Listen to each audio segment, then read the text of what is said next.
Okay, so this is the announcement for my new book. It's called Nero Caesar, the Sixth Head of the Beast. And I want to show you what this looks like. I'll give you a little rundown of the book here. What you want to do is go to the lulu.com site. I'll put the link down here for you, but it's lulu.com spotlight / forerunner. And this is my bookstore here. Some people are confused by this, but I have the ebook and the print edition for each one. This one I need to hide because this is Amazon.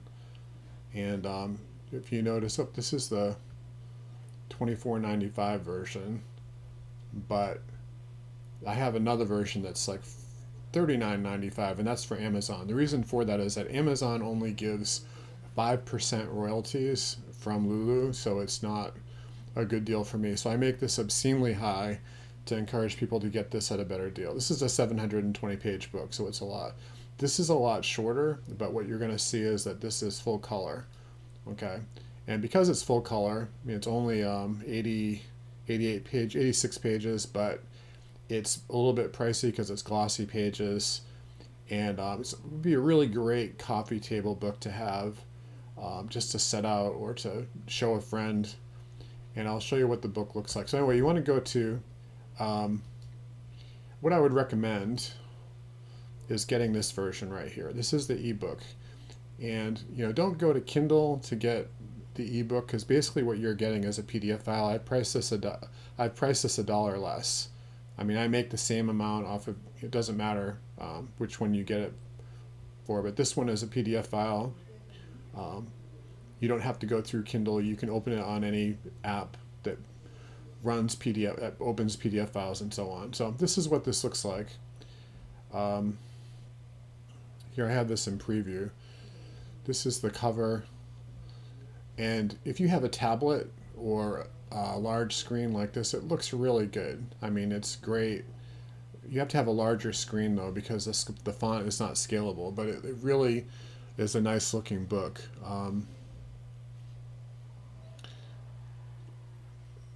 And I'm just going to scroll through the pages so you can see what this is about. We have a little biography of Nero to start off with.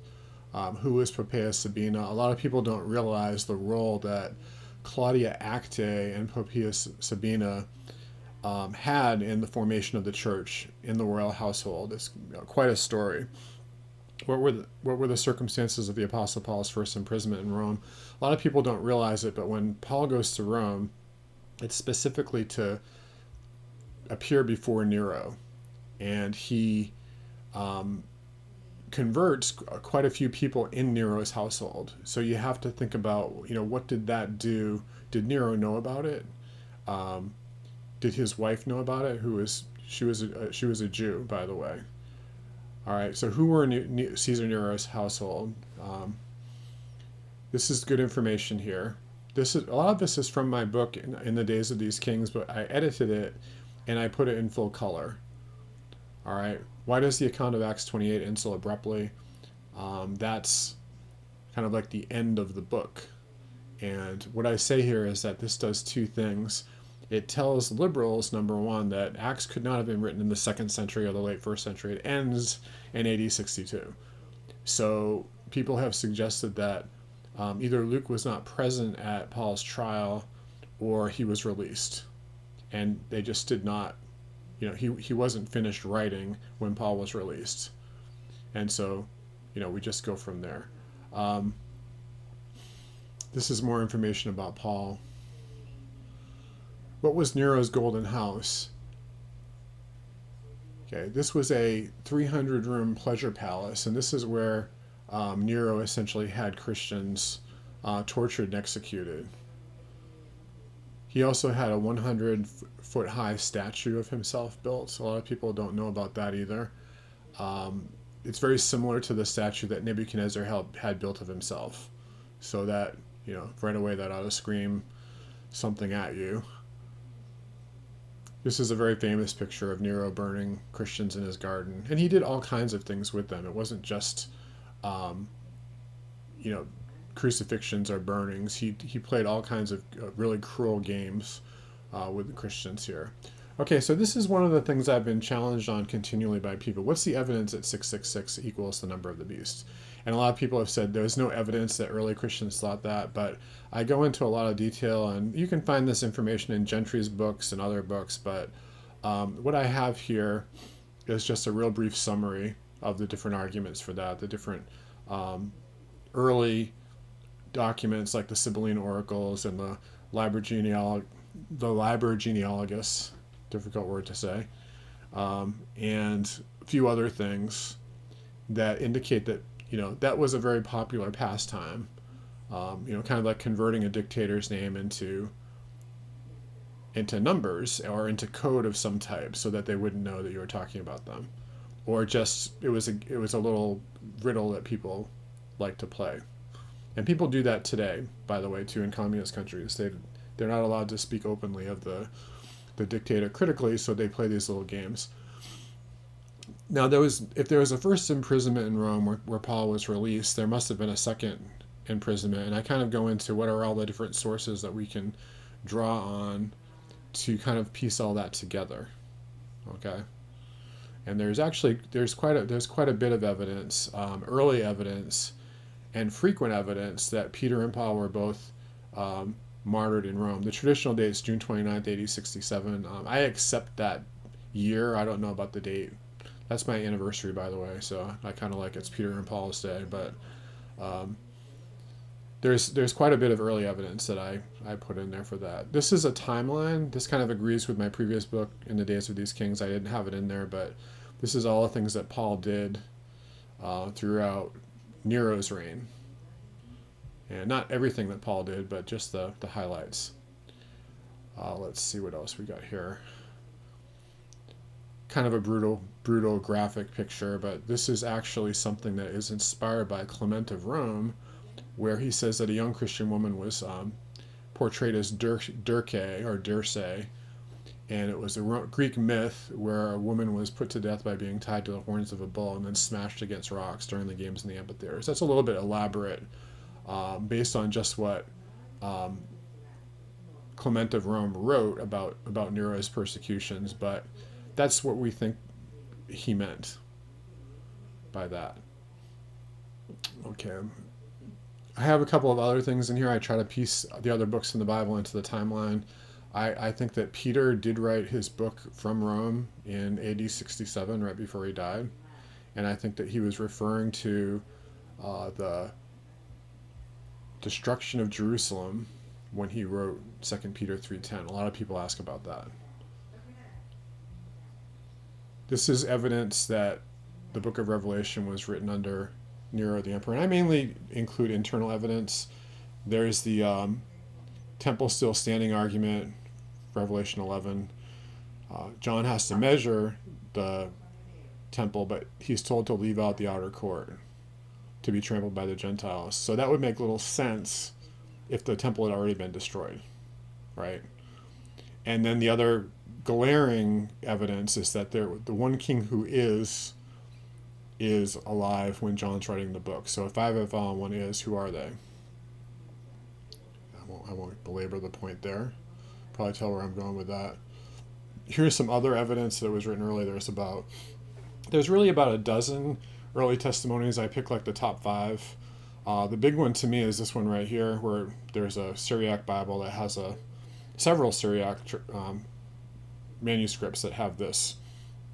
That John the Evangelist wrote it on Patmos, where they had been cast by Nero Caesar. Okay. How did Nero's persecution end? It ended with the year of the 4 emperors. So that's very important for the interpretation of Revelation chapter 13. Was Nero really that bad? Some historians will say, well, Nero really didn't persecute Christians. There's no evidence for that. And there's actually lots of evidence that he did all sorts of things that were, right in line with that. So he is the 6th head of the beast. He's the king who now is at the time that John wrote Revelation. Okay, now here's something I love Blake's plates on Revelation. Some of them are kind of evil looking, but I like them, so I use them in the book here. Here is wisdom. Let him who hath understanding calculate the number of the beast, for its the number of a man, and his number is 666. There is actually a question about whether or not you spell Nero's name Nero Caesar, or should it be Nero Caesar, or should it be Nero Caesar with a Y or a yod. And what I do is I go through here and I show that there actually is a papyrus found during the reign of Nero Caesar where his name is spelled that way. And this is I don't read Aramaic very well, but if you can decipher this top line, it's somewhere in there. And I'm guessing it's like right in this line right there. So top line. Because that's in the year of, and then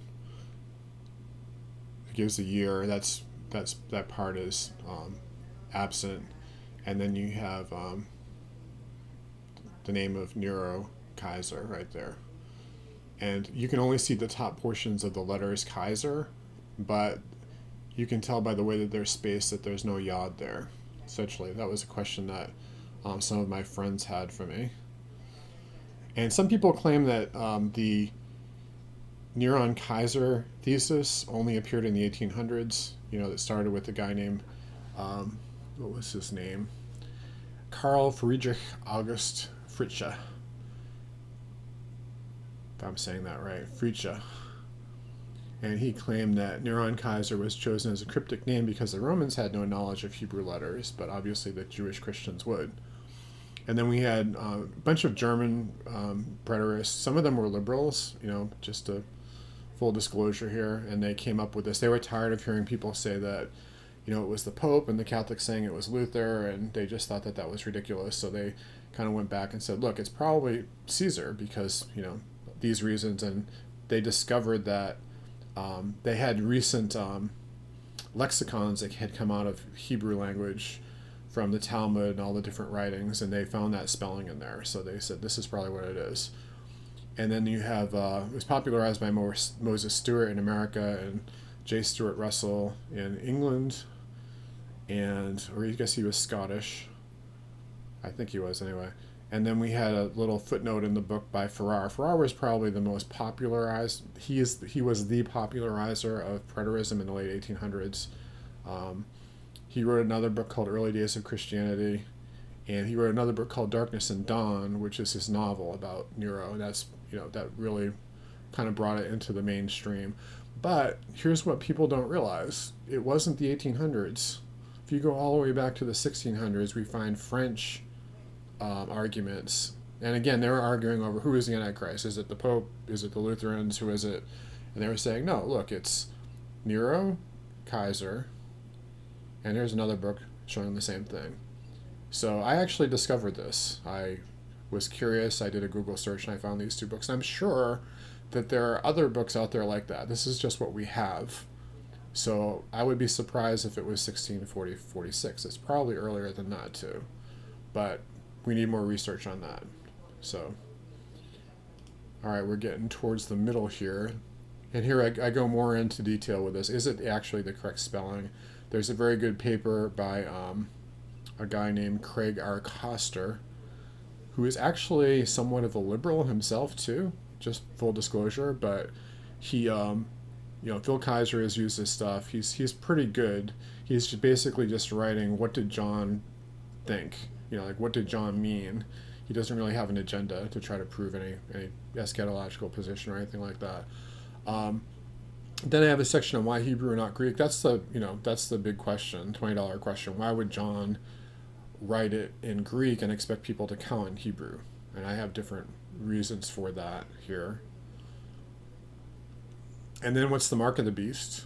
People have said it's different things. My main point would be this. There's the mark of the lamb right after the mark of the beast. So I would say it's symbolic of who owns you.